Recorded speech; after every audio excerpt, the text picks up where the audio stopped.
Well, welcome to the Sherwood Oaks podcast. My name is Shawn, and each week this summer, we are bringing you interviews with people from within the Sherwood Oaks family, just to talk about faith and what it looks like to put that faith into action.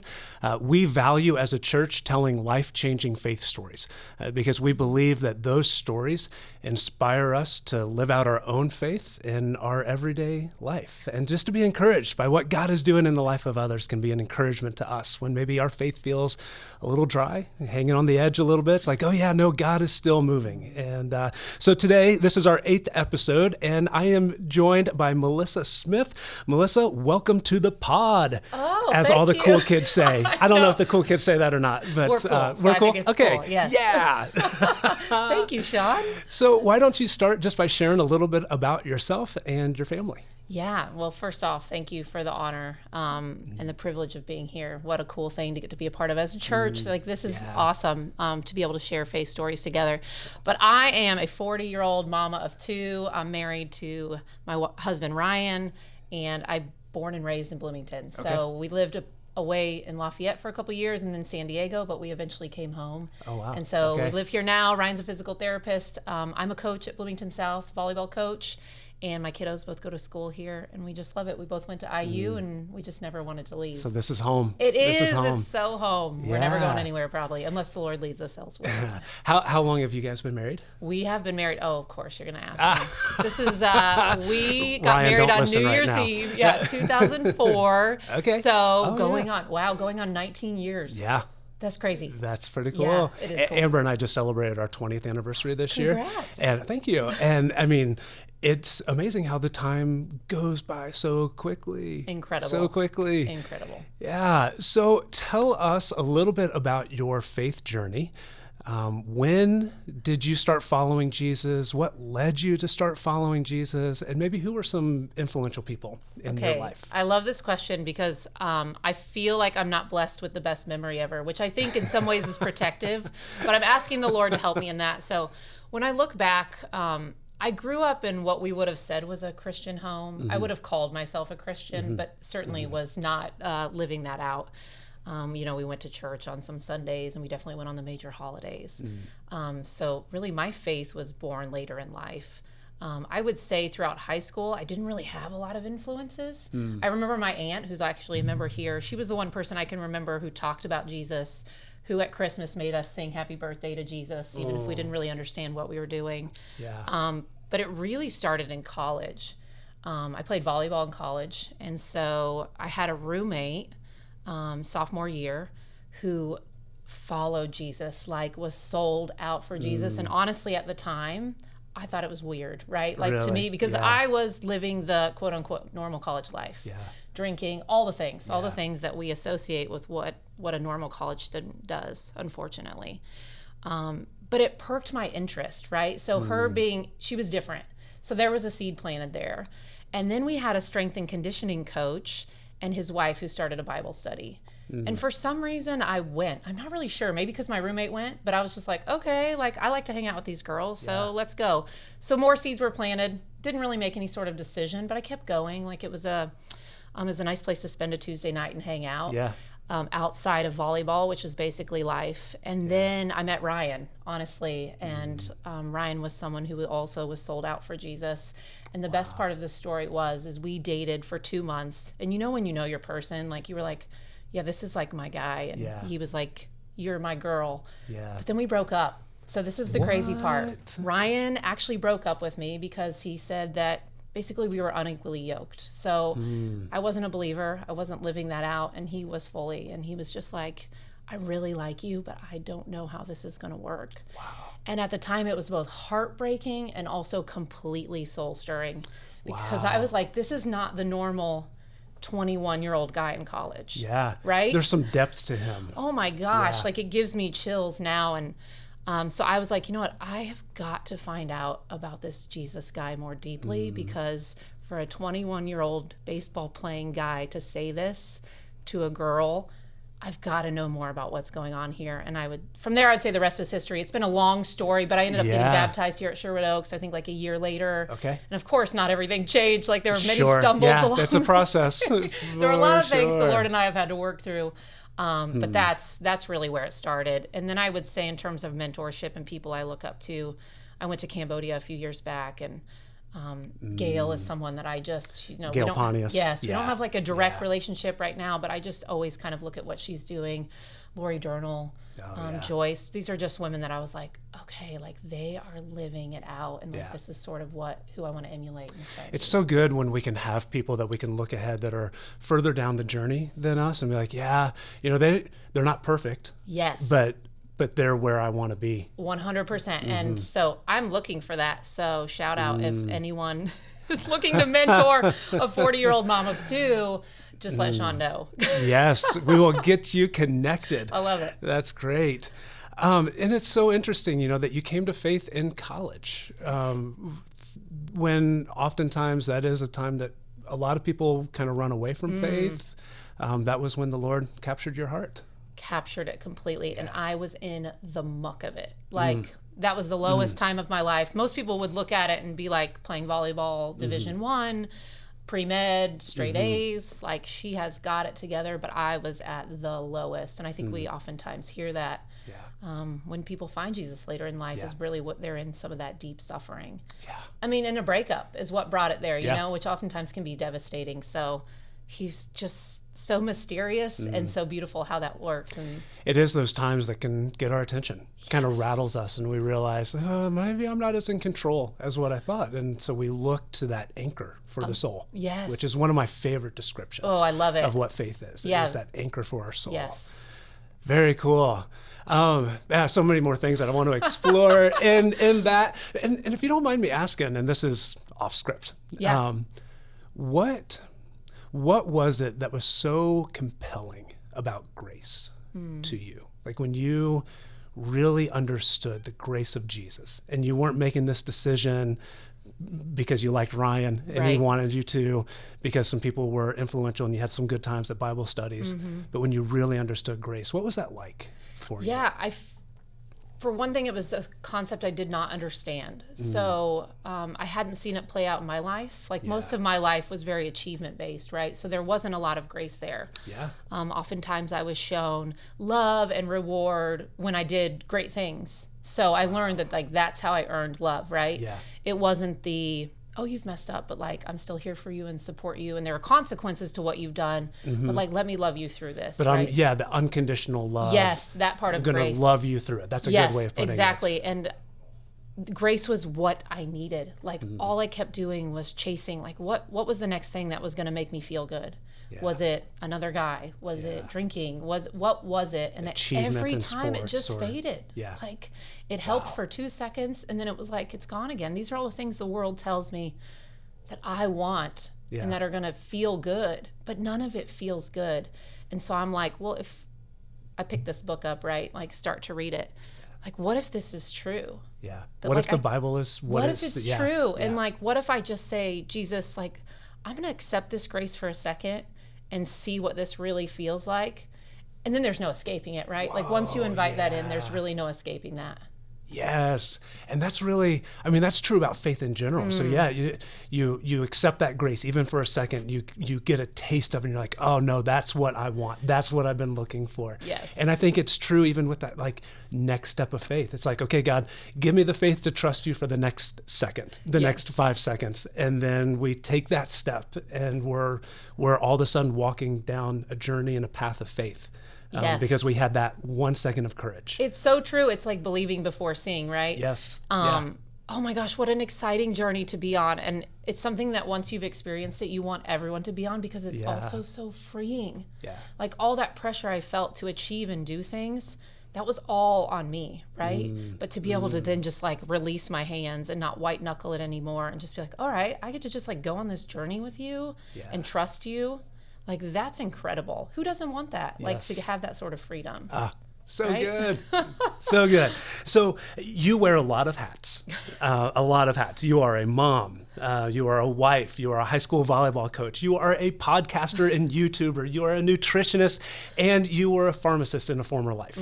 Yes. So how do you balance all of these things? And is balance even the right word for it? And like, how does your faith play into all of that? Yeah, I would say for me, I used to think I balanced it all, but I think there was a point where I had to like drop the word balance. And I had to just sort of rest in what the Lord was calling me to in that season, because I was trying to do so many things. And I think, honestly, Shawn, that was me searching for what God wanted me to do, even though now when I look back, I'm like, he told you all along. You just were like Jonah and we're like, I'm not going to Nineveh. Like, I have my own plans, right? Like, I have the things I want to do. So I think once I finally just kind of open-handed it and said, I know that you made me good at volleyball. I know that you've sort of given me this gift to teach in a way.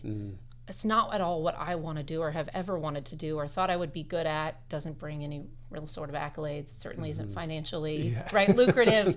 But I'm going to trust you in that. And I sort of just dropped the other things, right? And I'm going to let these things go aside, and I'm going to see where this takes us. It is a lot, and it does get overwhelming. And I don't think we talk about that enough, especially as women, just trying to be a mom. And then if we've got this other calling that we've received, how do we do those two? And I'm messily figuring it out. But I think the best thing is learning to rest. There has to be rest in there. Otherwise, it's just burning at both ends, and it never gets anything accomplished well. I like that phrase that you used, messily figuring it out. Like, it is. You have to kind of embrace that mess and realize that there's going to be seasons where you have to give more to something, and then you'll give more to something else. And so that's why I think that balance idea is maybe a bit of a myth, but when we try to live that, we end up feeling a lot of guilt. And so, you talked about receiving the grace of God in your life and how freeing that is. What does it look like for you, with all of these different hats that you wear, to give grace to yourself? Oh man, that's a powerful one. I think it's being okay with not pleasing everyone. I know, like, in the business side of things, for me, I feel like I have to be constantly available and always there for people, and just having to let that go.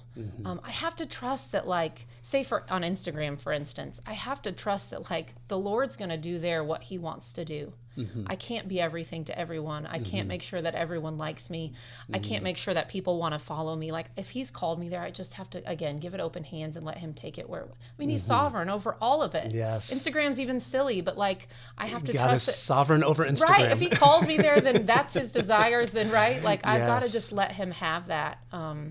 Even though it seems silly and trivial, no matter what we're doing in life. I think that's the grace. Like, that's where the grace for myself comes from, is realizing he's sovereign over it. I don't have to be.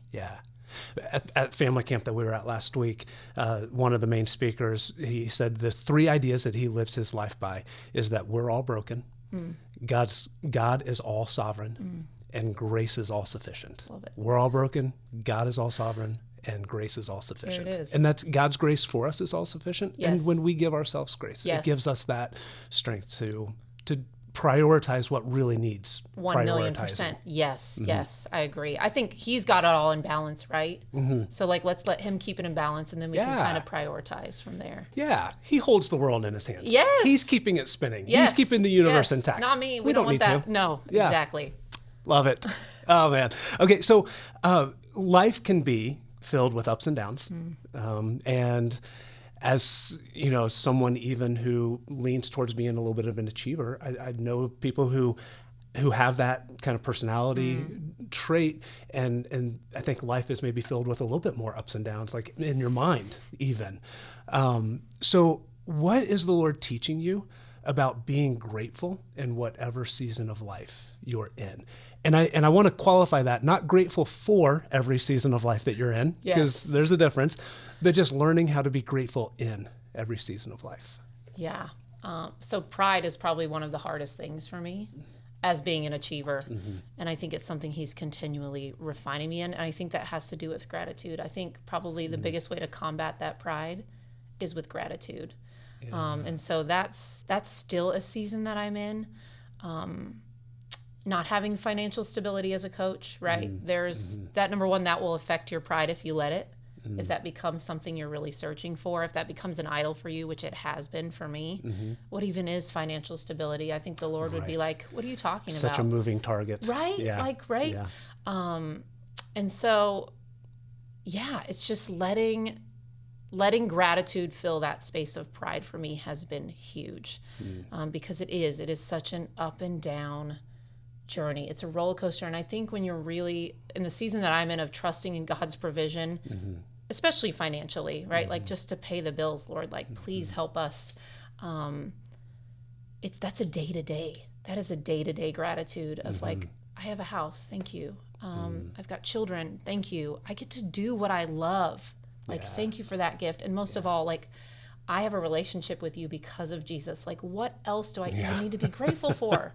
Like, literally, all these other things that I think I desire and need and want. I have been given Jesus, the greatest gift of all. And it's so simple, but it's like so quick to lose within the day-to-day of life. But I think that's something we have to just cling to. Yeah, I've heard you say before, actually, and I think it was maybe one of your Instagram posts, that some of the things that we remind ourselves of to be grateful for in the Lord can sound like cliches. Yes, but they're familiar for a reason because they're true. Yes, and sometimes we just have to remind ourselves of those truths.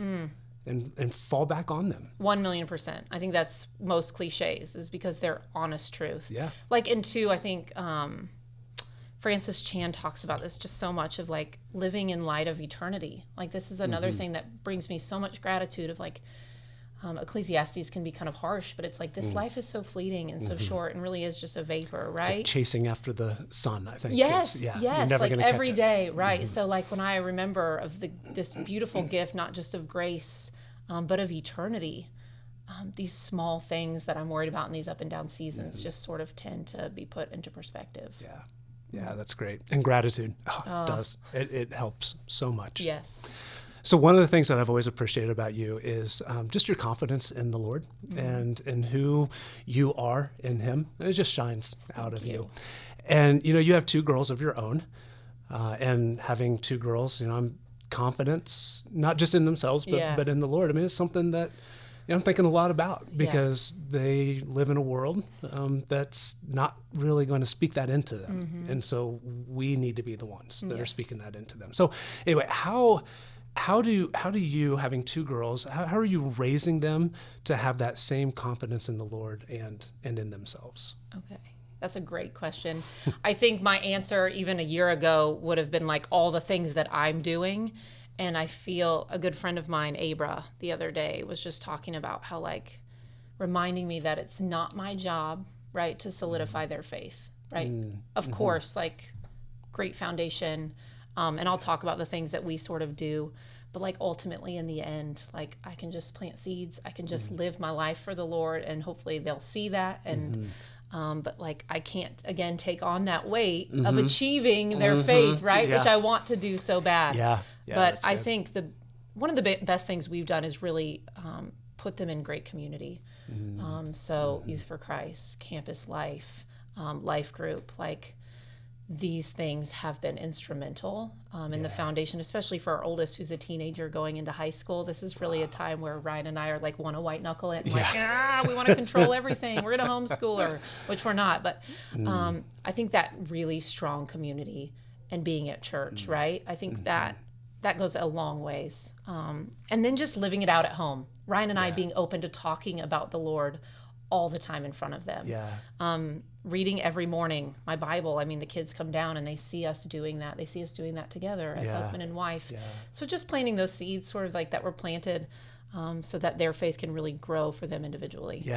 So you're modeling it at home. Yes. And then you're helping them be in other environments where people that you know and love and trust are going to be saying the same things. And so they're like, oh, they're saying what mom and dad are saying. And I like them. Exactly. Yes. I'm hearing it maybe a little bit louder from them because of that. And then, making sure that they're plugged in with things like Youth for Christ. Yes. All of that. Yeah. I think that's where we've sort of found the sweet spot right now. And I know that there's things to come in the next 4 years that we can't plan for. But again, I know the Lord knows exactly what's going to happen already.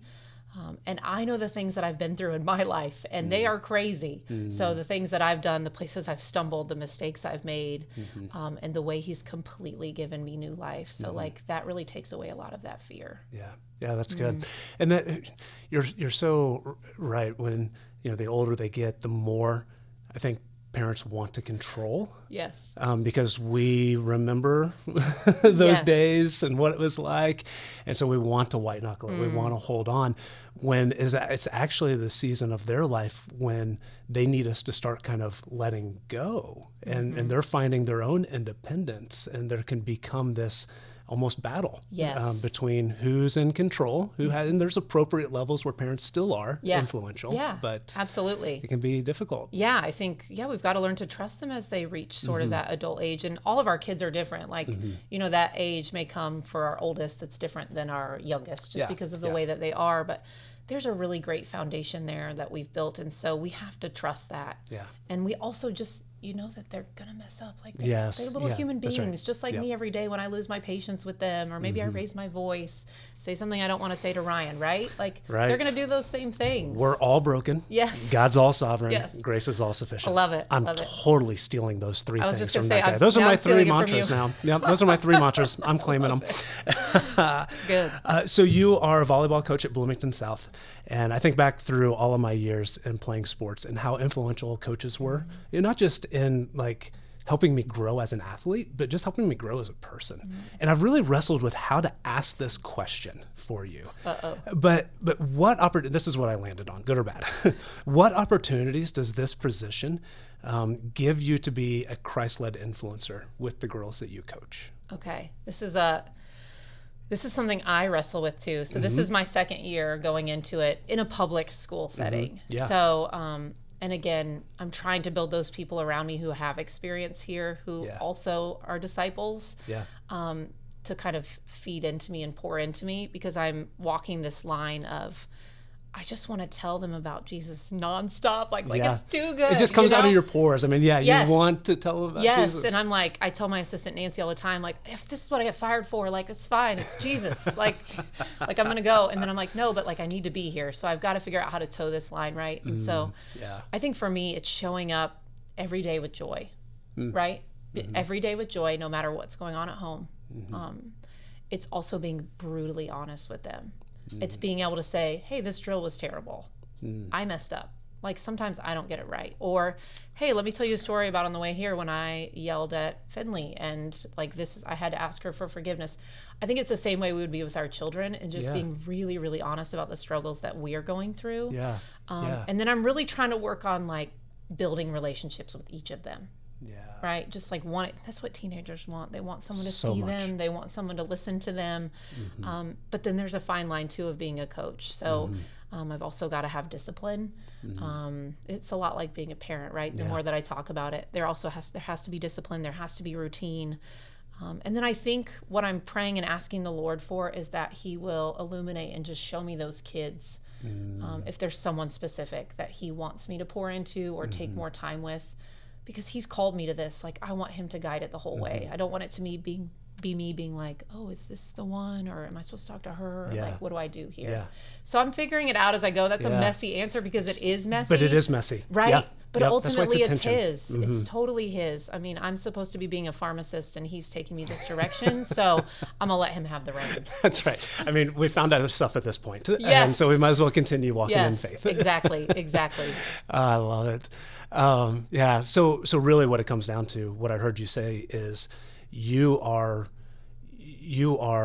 entering into their life where they're going to let you, but then you're also letting them into your life where you feel like it's appropriate. And in that, you're kind of building that relationship and that trust. That if they find themselves in that place where I didn't just mess up on this volleyball drill, but something else happened. 1,000,000%. They're going to know. Coach Melissa, someone that I can talk to. And I can't force it. Again, it's like our kids again. Like I can't, but I'm open to it if it comes. I think it's like when we share our faith with anyone, like if the moment presents itself, then let's go for it. But until then, I don't want to force it. I certainly don't want to push anyone out. But I also have to have a little bit of restraint being in the environment that I'm in. So it's an interesting place to be for sure. But it's nice to get to come somewhere like here where I get to actually feel like I can speak freely about it. But the Lord didn't call me to a Christian school. I mean, there's been times where I'm like, are you sure you don't want me to go over here? It'd be so much easier. Exactly. No, but he has you at the mission field where he wants you. and you are thinking like an everyday missionary of how can I build bridges, be a person of peace, and just point them to Jesus when the time is right. I think that's so good, Shawn, because I mean, even when I was in the pharmacy, like, I think we tend to wonder, like, what am I doing here? Yeah. How can I do this for the Lord? But like, these are all spaces that we need to be in. Just walking faithfully each day, taking action each day. 100%. That is exactly where we need to be. There is more ministry that happens through the week in the workplace, on the volleyball team, the football team, in the community than what happens here on Sunday mornings. Yeah. And so that's why our vision is to unleash the church with the love of Jesus, to go out and make an eternal difference in the lives of at-risk people. Whether it be spiritually at risk, emotionally at risk, physically at risk. Yes. Let's go out and point people to Jesus wherever he sends us. I love it. Yeah. Faith in action. That's it. Yes. Boy, we should preach a series about that. You should probably do that. So, Melissa, thank you so much for joining us today. And thank you, listener, for tuning in. If you found this episode helpful, be sure to share it with a friend. Hit that follow button so that you don't miss any of our upcoming episodes. I hope what Melissa shared today will be encouraging to you to go out and live your own faith story. Wherever it is that God has put you, you can be a Christ-led influencer in that space. And if you would be interested in mentoring Melissa, she's looking. So reach out and let us know. Yes, I love that. Thank you. Thanks for joining us.